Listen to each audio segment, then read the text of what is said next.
Pernah nggak sih pusing sama data penelitian yang kelihatannya rumit banget?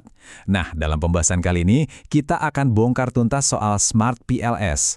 Ini adalah sebuah alat canggih yang pakai metode Structural Equation Modeling atau SEM buat ngebantu kita ngungkap hubungan-hubungan tersembunyi di dalam data. Yuk kita mulai. Buat Anda, para peneliti, mahasiswa, atau akademisi, pernah nggak ngerasa mentok pas lagi lihat data? Variabelnya banyak, hipotesisnya kompleks, dan rasanya bingung harus mulai dari mana. Kalau iya, tenang, Anda nggak sendirian kok. Soalnya, buat banyak orang, metode statistik yang konvensional itu kadang-kadang rasanya kayak nabrak tembok, bener-bener buntu. Alat-alat klasik kayak Lisrel atau Amos itu punya banyak banget persyaratan ketat yang seringkali, jujur aja, susah banget buat dipenuhi. Oke, mari kita lihat lebih dekat lagi, tembok penghalang penelitian ini tuh isinya apa aja sih? Ini adalah tantangan-tantangan dari metode tradisional yang berbasis kovarian atau yang biasa kita kenal sebagai CB-SEM. Oke, sebelum lanjut, kita samain frekuensi dulu ya soal SEM. Jadi, SEM itu adalah metode analisis multivariat yang canggih banget. Coba bayangin, dia itu ngegabungin kekuatan analisis faktor buat ngukur konsep-konsep abstrak, ini yang disebut model pengukuran, sekaligus juga analisis regresi buat nguji hubungan antar konsep itu, yang disebut model struktural. Semuanya dilakuin dalam satu analisis sekaligus. Keren kan? Nah, ini dia nih gembok-gembok yang bikin pusing dari SEM tradisional tadi. Dia itu nuntut kita harus punya sampel yang jumlahnya besar, terus datanya harus terdistribusi normal, hubungannya harus lurus atau linear, dan nggak boleh ada yang namanya multikolinearitas. Jujur aja, memenuhi semua ini tuh seringkali jadi mimpi buruk, apalagi buat penelitian di bidang sosial. Tapi jangan khawatir, ada kabar baik kok. Ada sebuah solusi fleksibel yang bisa ngebongkar tembok penghalang ini. Yuk kenalan sama Smart PLS. Coba deh lihat perbedaannya. Di satu sisi ada gerbang kaku dari SEM tradisional. Nah, di sisi lain, ada pendekatan PLS SEM dengan Smart PLS yang jauh lebih fleksibel dan bertenaga. Ini benar-benar perubahan dari yang tadinya, aduh, nggak mungkin, jadi, ternyata bisa. Jadi poin utamanya gini, Smart PLS itu pakai pendekatan yang namanya Partial Least Squares atau PLS. Metode ini emang dirancang khusus sebagai alternatif yang tangguh, pas asumsi-asumsi ketat tadi nggak bisa kita penuhi, dan yang paling penting, tanpa mengorbankan kekuatan analisisnya. Sekarang, yuk kita bedah 5 kekuatan super yang dikasih Smart PLS buat para peneliti. Siap? Mari kita lihat satu persatu. Pertama, tanpa asumsi berat. Udah, lupain aja syarat statistik yang bikin ribet itu. Kedua, bisa pakai sampel kecil, jadi cocok banget buat skripsi atau tesis. Ketiga, bebas distribusi normal. Ini karena dia pakai teknik canggih yang namanya bootstrapping.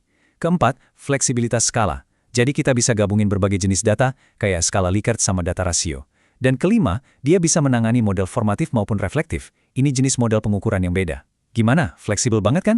Oke, kita udah tahu kenapa harus pakai Smart PLS. Sekarang, pertanyaannya gimana caranya? Yuk, kita lihat peta sederhana alur kerja analisisnya. Prosesnya itu simple banget, bisa kita ringkas jadi 4 langkah utama. Pertama, siapin data kamu, terus simpan dalam format .csv. Kedua, gambar model penelitian kamu di dalam softwarenya. Ketiga, jalankan algoritma PLS buat ngecek kualitas modelnya. Dan yang keempat, jalankan KAI bootstrapping buat nguji hipotesis. Jelas dan terstruktur banget. Nah, stop dulu. Ada satu hal yang super duper penting. Data Anda wajib harus kudu dalam format .csv atau comma delimited. Jadi, pastiin file Excel kamu di save as sebagai file .csv sebelum diimpor ya. Ini langkah kecil yang sering kelewat, tapi fatal akibatnya. Bagan alir ini tuh kayak peta perjalanan analisis kita. Keren banget. Mulai dari data, validasi model, cek kelayakan, sampai uji signifikansi. Logikanya gampang. Kalau jawabannya iya, kita maju terus. Kalau tidak, kita perlu balik lagi buat benerin modalnya. Gampang banget buat diikuti. Oke, modelnya udah kita jalankan, terus angka-angka yang keluar ini artinya apa? Nah, sekarang kita masuk ke bagian yang paling ditunggu-tunggu, mengartikan hasilnya. Biar nggak bingung, ada kerangka evaluasi 3 tahap yang jelas. Anggap aja kayak checklist. Pertama, kita evaluasi outer modelnya, buat mastiin indikator kita valid dan reliable. Kedua, kita lihat goodness of fit-nya, buat ngecek model secara keseluruhan. Dan yang terakhir, baru deh kita evaluasi inner modelnya, buat pengujian hipotesis. Nah, buat outer model, ada 2 angka penting yang harus kita periksa. Validitas, di mana nilai Average Variance Extracted atau AEV harus di atas 0,5. Terus reliabilitas, di mana nilai Cronbach Alpha dan Composite Reliability itu idealnya di atas 0,7. Intinya, kita memastikan alat ukur kita itu akurat dan konsisten. Selanjutnya, what goodness of it? Salah satu patokan utamanya adalah SRMR atau Standardized Root Mean Square Residual. Angkanya gampang diingat, harus di bawah 0,10. Semakin kecil angkanya, berarti semakin crop model kita dengan data. Dan sekarang inilah puncaknya, pengujian hipotesis di inner model. Disinilah kita bakal tahu apakah hubungan antar variabel yang kita duga itu beneran signifikan secara statistik atau cuma kebetulan aja. Angka ajaib pertama yang kita cari adalah p-value.